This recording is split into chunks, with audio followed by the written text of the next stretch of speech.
प्यारे श्रोताओं, आज हम आपको सुनाने वाले हैं कार्तिक मास महात्म्य कथा का दूसरा और तीसरा अध्याय।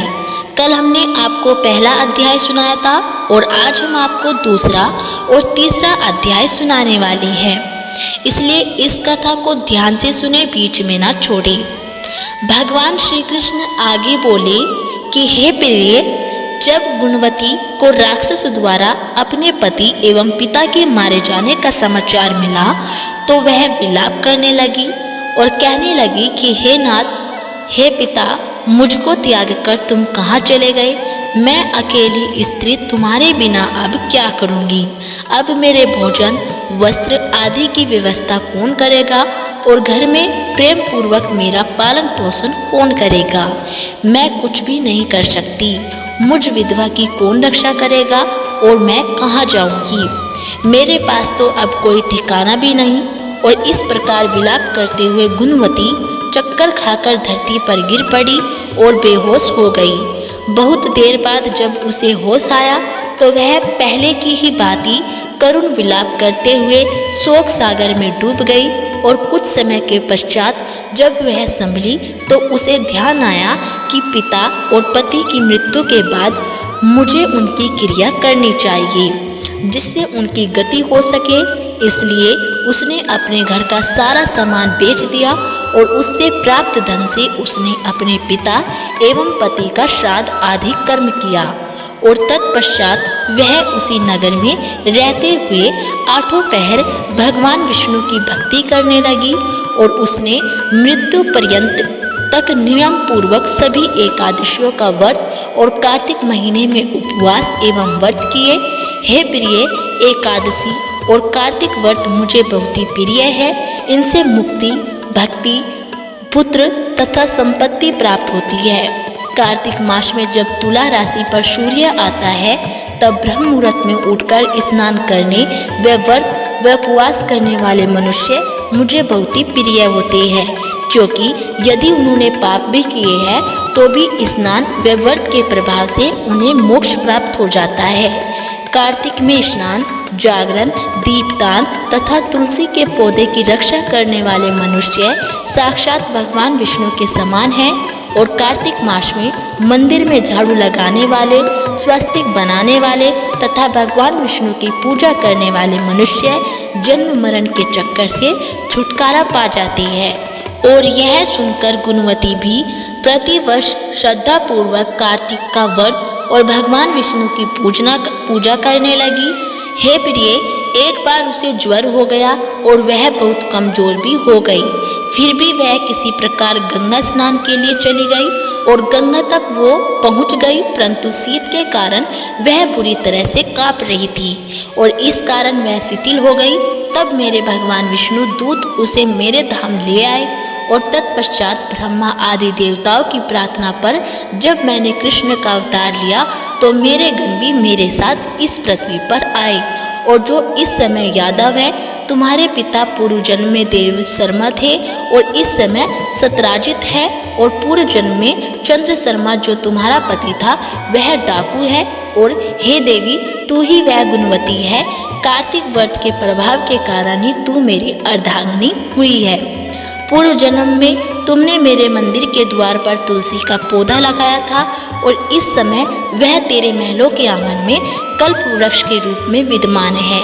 उस जन्म में जो तुमने दीपदान किया था उसी कारण तुम्हारी देह इतनी सुंदर है और तुम्हारे घर में साक्षात लक्ष्मी का वास है।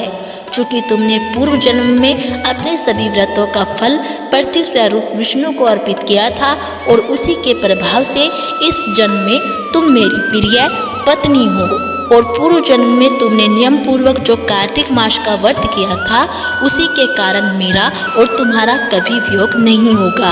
इस प्रकार कार्तिक मास में व्रत आदि करने वाले मनुष्य मुझे तुम्हारे समान प्रिय है। और दूसरे जप, तप, यज्ञ, दान आदि करने से प्राप्त फल कार्तिक मास में किए गए व्रत के फल से बहुत थोड़ा होता है। अर्थात कार्तिक मास के व्रतों का 16वां भाग भी नहीं होता है। इस प्रकार सत्यभामा भगवान श्री कृष्ण के मुख से अपने पूर्व जन्म के पुण्य का प्रभाव सुनकर बहुत ही प्रसन्न हुई। तो प्यारे भक्तों, ये थी कार्तिक मास महात्म्य कथा का दूसरा अध्याय। और अब जान लेते हैं कि तीसरा अध्याय क्या है। फिर सत्यभामा ने कहा कि हे प्रभु, आप तो सभी काल में व्यापक हैं और सभी काल आपके आगे एक समान है।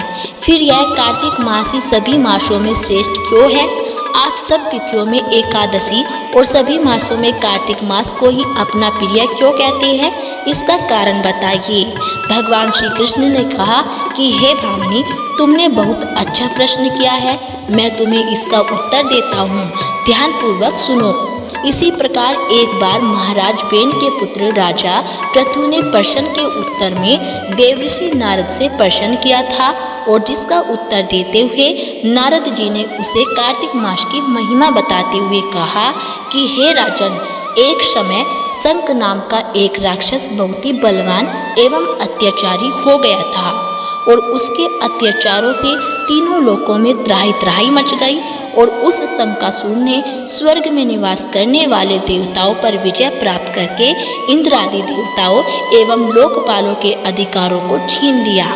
और उससे भयभीत होकर समस्त देवता अपने परिवार के सदस्यों के साथ सुमेरु पर्वत की गुफाओं में बहुत ही दिनों तक छिपे रहे।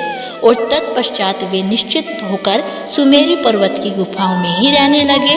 और उधर जब शंखासुर को इस बात का पता चला कि देवता आनंद पूर्वक सुमेरु पर्वत की गुफाओं में निवास कर रहे हैं, तो उसने सोचा कि ऐसी कोई दिव्य शक्ति अवश्य है जिसके प्रभाव से अधिकारहीन यह देवता अभी भी बलवान है। सोचते सोचते वह इस निर्णय पर पहुंचा कि वेद मंत्रों के बल के कारण ही देवता बलवान हो रहे हैं। यदि इनसे वेद छीन लिए जाए तो वे बलहीन हो जाएंगे। ऐसा विचार करके शंखासुर ब्रह्मा जी के सत्यलोक से शीघ्र ही वेदों को हर लाया, और उसके द्वारा ले जाते हुए भय से उसके चंगुल से निकल भागे और जल में समा गई। शंखासुर ने वेद मंत्रों तथा बीज मंत्रों को ढूंढते हुए सागर में प्रवेश किया, परंतु न तो उसको वेद मंत्र मिले और न ही बीज मंत्र। जब शंखासुर सागर से निराश होकर वापस लौटा, तो उस समय ब्रह्मा जी पूजा की सामग्री लेकर सभी देवताओं के साथ भगवान विष्णु की शरण में पहुँचे और भगवान को गहरी निद्रा से जगाने के लिए गाने बजाने लगे, और धूप गंध आदि से बारंबार उनका पूजन करने लगे। और धूप दीप निवेद आदि अर्पित किए जाने पर भगवान की निद्रा टूटी, और वह देवताओं सहित ब्रह्मा जी को अपना पूजन करते हुए देखकर बहुत ही प्रसन्न हुए तथा कहने लगे कि मैं आप लोगों के इस कीर्तन एवं मंगलाचरण से बहुत ही प्रसन्न हूँ। आप अपना अभिष्ट वरदान मांगिए, मैं अवश्य प्रदान करूँगा।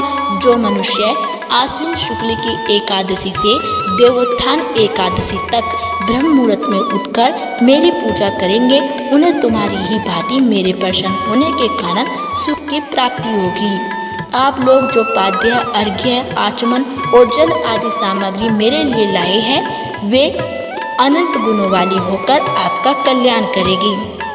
शंखासुर द्वारा हरे गए संपूर्ण वेद जल में स्थित थे, और मैं सागर पुत्र शंखासुर का वध करके उन वेदों को भी अभी लाए देता हूँ।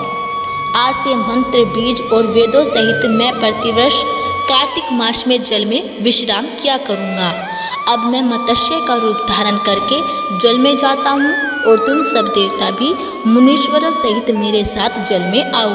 और इस कार्तिक मास में जो श्रेष्ठ मनुष्य प्रातःकाल स्नान करते हैं, वे सब यज्ञ के अवभृत स्नान द्वारा भली भांति नहा लेते हैं।